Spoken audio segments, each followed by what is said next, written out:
Hey guys, we're here with Codemasters and Stephen Hood, who is the chief game designer on the new Formula One title. You guys are kind of pushing the casual angle, but underneath this there is a hardcore sim, yeah? Oh, absolutely. I mean, whilst you're always, any developer's trying to make it accessible and promote that side of the game, underneath it's all built like proper simulation. So really, when you start turning all those driving aids off and all those bits and pieces that make it accessible, for example, it's already at the stage where you can just pass it to your young sister or young brother and they feel like the hero driving around. Once you strip away all those helpers, that's when you can really feel what's going on with the car, like the tyre model, the way all the aero works, the track surface itself is all properly modelled, and the weather conditions. That's pretty hardcore in its own right, yeah.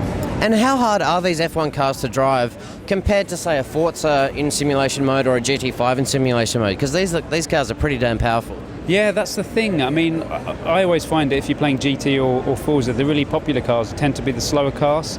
And that makes it one of our big challenges, and the fact that we're playing one class of cars here, even though there's a performance differentiation between first to last, absolutely, that they're so quick. You know, some tracks you can do 230 miles an hour.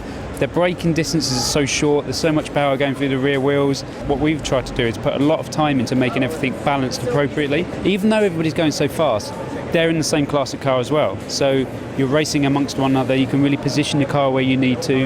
You feel like you've got enough time to think about something other than just staying on the track.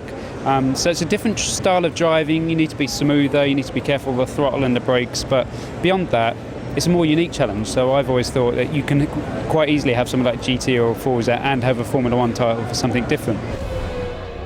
Tell us about some of the tricks that are going on underneath the hood to deliver this, semi-physics model. Yeah, sure. We've got all the standard driving aids like the traction control and stuff like that, but beyond those things, we've got something that we call active track technology. So, for example, a big push for us is not just having the clear weather conditions, it's about having the weather system. So when it starts to rain, the track starts to build up wetness values over time. You can see the puddles forming, you can see the rain droplets in the puddles. We go to that kind of extreme. So when it becomes a fully wet track, it changes the temperature of the environment, changes the temperature of the track surface.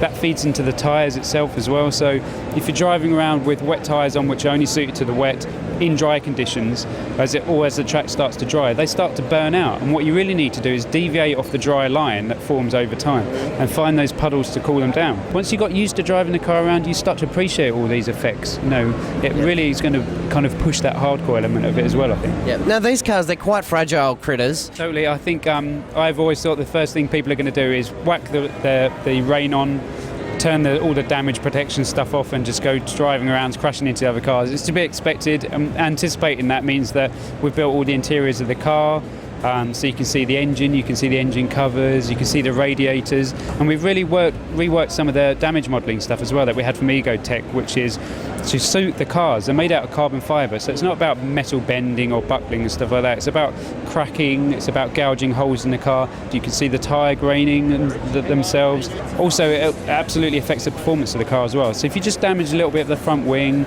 if you even damage the diffuser, you can break parts of that off as well. You start to very subtly feel the performance differences. Yeah. Of course, that's more for the hardcore player. Yeah. The average person's not really going to notice it because they're not doing consistent times. But if you do appreciate that and you've got all the wheels set up and the pedals, then it will come through. Yeah. Now you've got this amazing new career mode, which is the whole experience of being an F1 driver.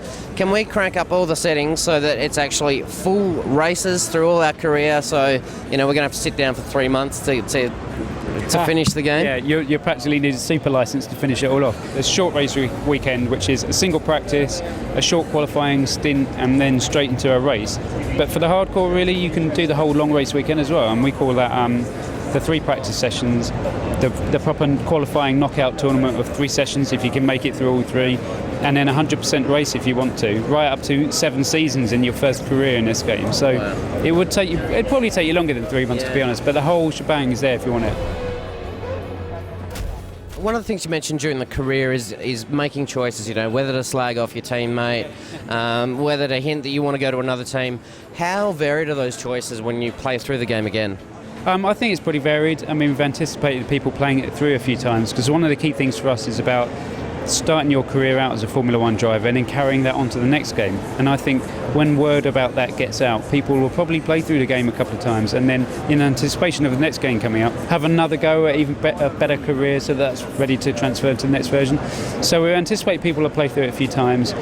lots of people that do a 7-season career, I'm sure, and it really changes based on things that have happened out on the track, things that you've said previously. So they remember, for example, well, you said you were going to beat this championship rival, you said you'd beat your teammate, on race X, what's happened now? And it kind of unfolds, and the questions that they ask you depend on your performances, what team you're driving for, where you are in the championship table, what's happened recently. So you'll start to work out which side of the fence you are on. Are you going to be that bit of a rogue driver, or are you going to start playing that political game in order to engineer a move somewhere else? So we shall see.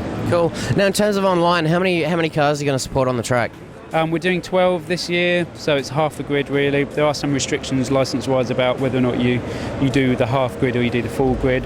Tech's not currently up to doing 24 really on the different networks, but 12 cars, it's about standard for most racing games, and it means everybody gets one of the cars. You can have just humans in there, or you can have AI mixture as well.